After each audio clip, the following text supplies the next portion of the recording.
स्वस्ति नो बृहस्पतिर्दधातु स्वस्ति स्तुया विनाशाख्या पुण्यकल्याण वृद्धिदा विनायक प्रिया नित्यं त्वं च शक्ति ब्रुवन्तु नान्यो शान्तिरन्तरिक्षं शान्तिः पृथिवी शान्तिरापः शान्तिरोषधयः शान्तिः वनस्पतयः शान्तिर्विश्वे देवाः शान्ति ब्रह्म शान्तिः सर्वगो शान्तिः शान्तिरेव शान्तिः सामा शान्तिरेधि सत्ताये आत्मशानि मुराधा शानि पशु शानि लोका शान्त्य भयशानि अन्मामि कदलीकरं सम्भूतं कर्पूरं च प्रदेवतं आराधिक्यं पश्चिमे वरदो भावेन शीतलीकरणम् आघानाम्याहं मां बुद्धिनाशोऽस्तु मित्राणां पुनयस्तव सिद्धितमनोरथ सिद्धिरस्तु उत्तम।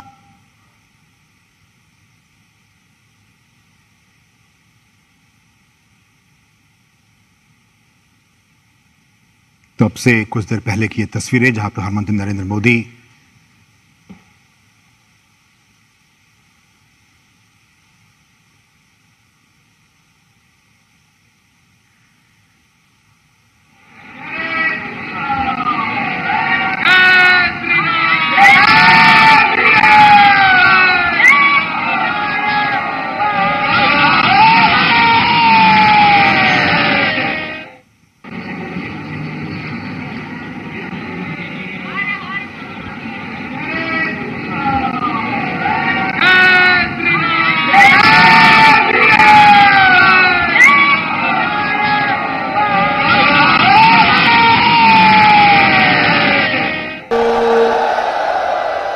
भगवान बालेश्वर महादेव की पावन भूमि पर उत्तर प्रदेश के यशस्वी मुख्यमंत्री, हम सबके संरक्षक, उत्तर प्रदेश को भय और भ्रष्टाचार मुक्त बनाने वाले आदरणीय महाराज जी, आपका बहुत बहुत स्वागत करता हूं। आपका आगमन हमारे लिए, रायबरेली के लिए, भारतीय जनता पार्टी के लिए निसंदेह 2024 में कमल खिलाने वाला सिद्ध होगा। आदरणीय महाराज जी, मुझे खुशी है कि हमारा देश आज मोदी जी के नेतृत्व में और उत्तर प्रदेश आदरणीय योगी आदित्यनाथ जी के नेतृत्व में पूरी तरह से खुश है।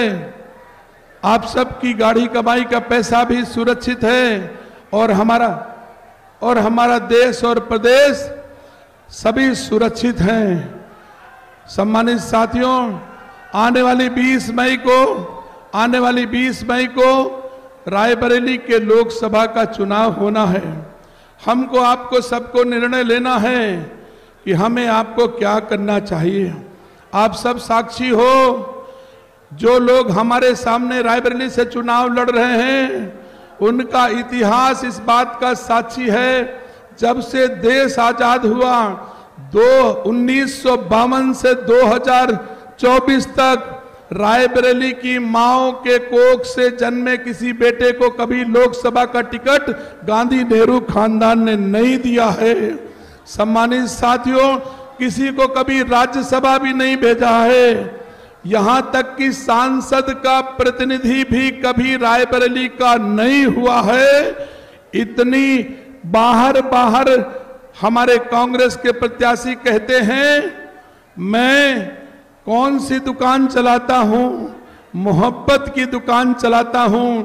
और रायबरेली से इतनी नफरत है कि रायबरेली के बेटे को 1952 से 2024 तक कभी किसी ने टिकट नहीं दिया गांधी नेहरू खानदान ने। यहां तक कि जब स्वयं गांधी नेहरू खानदान के लोग चुनाव नहीं लड़े तो भी दिल्ली से लाके रायबरेली से चुनाव लड़ाया गया। लेकिन रायबरेली की मां की कोख से जन्मे किसी बेटे को गांधी नेहरू खानदान ने कभी रायबरेली से लोकसभा का प्रत्याशी नहीं बनाया। जबकि भारतीय जनता पार्टी के टिकट पर 2 बार सांसद रायबरेली के रह चुके हैं और मैं भी सौभाग्यशाली हूं कि भारतीय जनता पार्टी का 2 बार हमको टिकट मिला है।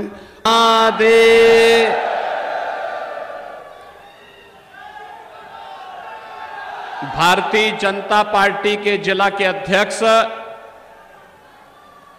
श्री बुद्धिलाल पासी जी उत्तर प्रदेश सरकार में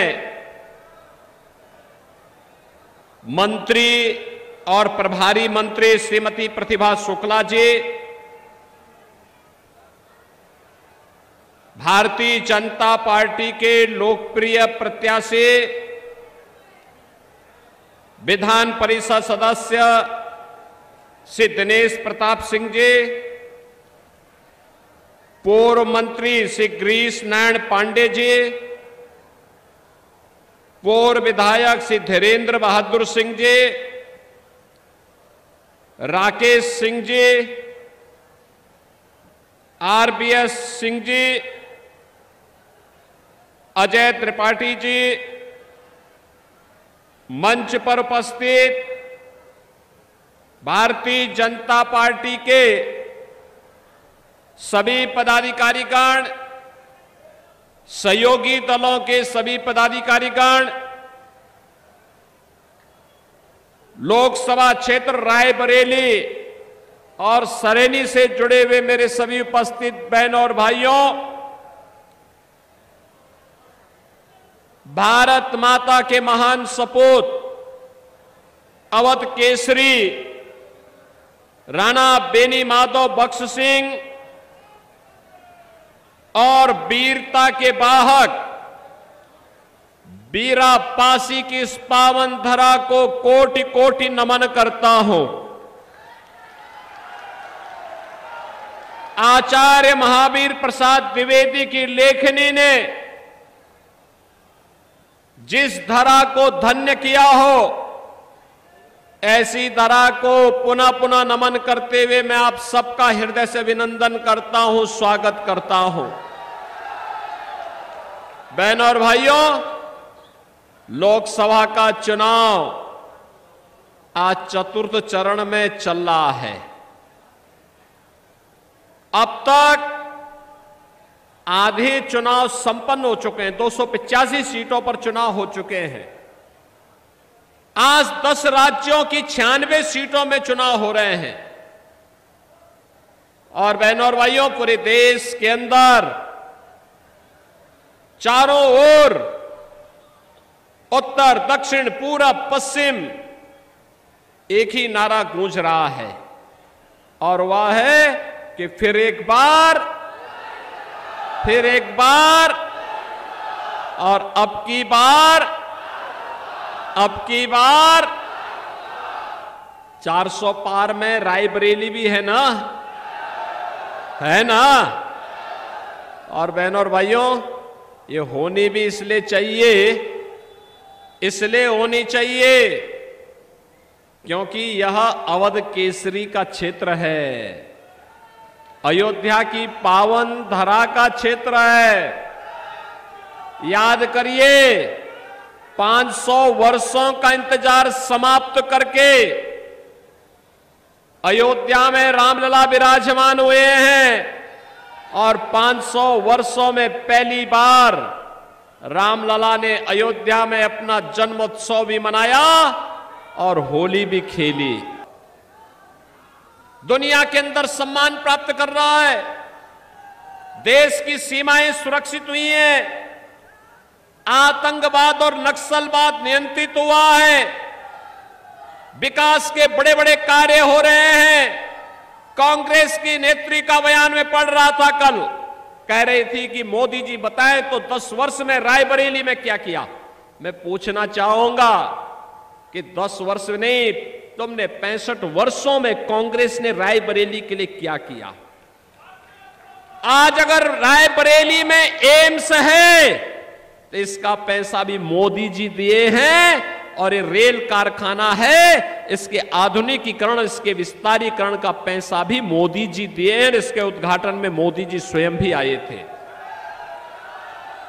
बहनों और भाइयों, हर घर नल की योजना हो या विकास के वे सारे कार्य, आज ये मोदी जी के कारण हो रहे हैं। कहीं एम्स, कहीं आईआईटी, कहीं आईएम, कहीं IIIT, कहीं पे NIT, कहीं पे वर्ल्ड क्लास यूनिवर्सिटी का निर्माण हो रहा है।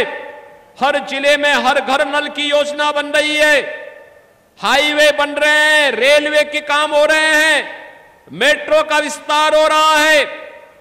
विकास के कार्य, कितना कार्य हुआ है देखना है तो कांग्रेस के नेता नोट करें। यह देश आजादी के पहले से लेकर 2014 तक केवल 52 एयरपोर्ट बना पाए, 74 एयरपोर्ट बना पाया था। मोदी जी ने पिछले 10 वर्ष में 152 एयरपोर्ट बना दिए। कि कांग्रेस और सपा का यह गठबंधन देश के लिए खतरनाक है। ये दो युवाओं की जो जोड़ी आपके बीच में आ रही है, धोखेबाज जोड़ी है। ये कह रहे हैं मिलकर के जीतेंगे, जीतेंगे तो मिलकर के लूटेंगे, हारेंगे तो फिर आपस में छूटेंगे। और बहनों और भाइयों, ये लोग प्रदेश के साथ अन्याय करने के लिए, देश के साथ अन्याय करने के लिए आ रहे हैं। राहुल गांधी जब उत्तर प्रदेश के बाहर होते हैं तो उत्तर प्रदेश की निंदा करते हैं, भारत के बाहर होते हैं तो भारत के खिलाफ निंदा करते हैं, भारत के बाहर जाते हैं तो क्या बोलते हैं। 2010 में जब यूपीए की सरकार थी, कांग्रेस की सरकार थी, तब इन्होंने अमेरिका के एक अधिकारी से क्या कहा था? कहा था कि मुझे भारत के अंदर आईएसआई से डर नहीं है, मुस्लिम कट्टरपंथियों से डर नहीं है, आतंकवादियों से डर नहीं है, मुझे तो भारत के अंदर हिंदुओं से डर है। यानी हिंदुओं को बदनाम करता है व्यक्ति, और फिर आप इसे वोट मांगेंगे। ये लोग जाति के नाम पर पहले आपको लड़ाएंगे, फिर जाति के नाम पर लड़ाने के बाद आपके आरक्षण को मुसलमानों को बंदर बांट करने का काम करेंगे। क्या आप ये अनुमति इनको देंगे? क्या ये अनुमति देंगे? क्या कांग्रेस के मैनिफेस्टो में एक बात और कही गई है कि अल्पसंख्यकों को उनकी रुचि के अनुसार खान पान की स्वतंत्रता देंगे। बहनों भाइयों, मैं पूछना चाहता हूं, अल्पसंख्यक और बहुसंख्यक का भोजन में कौन अंतर है? रोटी वो भी खाते होंगे, आप भी खाते होंगे, चावल वो भी खाते होंगे, आप भी खाते होंगे, खिचड़ी या खीर वे भी खाते होंगे, आप भी खाते होंगे, फल आप भी खाते होंगे, वो भी खाते होंगे, लेकिन एक जगह में मतभेद हो जाता है। वो हो जाता है जब वो गौ मांस खाने का प्रयास करते हैं तो हिंदू कहता है ये नहीं होगा, गौ माता, गौ हमारी माता है, जन्म जन्म का नाता है, अगर इसको काटोगे तो दो दो हाथ हो जाएगा और ये नहीं होने देंगे। और कांग्रेस कह रही है हम गौ हत्या की छूट दे देंगे। क्या आप इसको स्वीकार करेंगे क्या? अरे राम जन्मभूमि का जो पुण्य है ये पाप में बदल जाएगा, इस पाप को मत करना, इस पाप में मत पड़ना। और इसीलिए मैं आपसे कहने के लिए आया हूं, कांग्रेस के पाप में नहीं पड़ना है। कांग्रेस अब देश के लिए खतरनाक खेल खेलने जा रही है। उन्हें देश के अंदर शासन करने का अधिकार नहीं। देश उन्हें पहले ही उन्हें बाहर कर चुका है, बाहर का रास्ता दिखा चुका है। और यह भी तय है आज चौथे चरण के बाद पूरे देश के अंदर जब चुनाव चल रहे हैं चौथे चरण का, एक ही लहर है और वो मोदी लहर है। अब वो सुनामी बनती हुई दिखाई दे रही है। सातवें चरण आते आते पूरे देश के अंदर 400 पार का लक्ष्य भारतीय जनता पार्टी गठबंधन करने जा रहा है। और बहनों और भाइयों, ये अब की बार 400 पार के इस अभियान के साथ रायबरेली को भी इससे मुक्त होकर के भारतीय जनता पार्टी के कमल को विकास के लिए खिलाना ही चाहिए। सहमत हैं? खिलाएंगे? दिनेश प्रताप सिंह चुनाव जीत करके जाएंगे? सरेनी विधानसभा के सभी मतदाता अपने आशीर्वाद देंगे?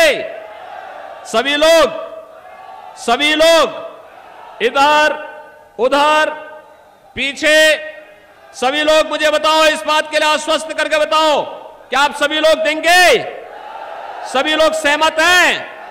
सभी लोग? इसके लिए बहनों और भाइयों 5वें चरण में आपको मतदान करना है और आपको इसके लिए घर घर जाना होगा।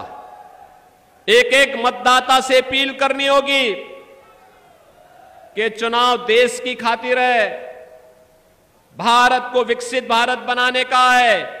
मोदी जी के नेतृत्व में विकसित भारत बनेगा। कांग्रेस आएगी तो भारत के विभाजन की आधारशिला आपस में लड़ा करके ही तय कर देगी। और इसलिए कांग्रेस को एक तरह से विदा करते हुए हमें मोदी जी के नेतृत्व में कमल खिलाना है। सहमत हैं? सहमत हैं? चुनाव के दिन पहले मतदान, फिर और काम, इस अभियान को आगे बढ़ाएंगे। सभी लोग करेंगे तो फिर मेरे साथ आप बोलेंगे भारत माता की, भारत माता की, भारत माता की।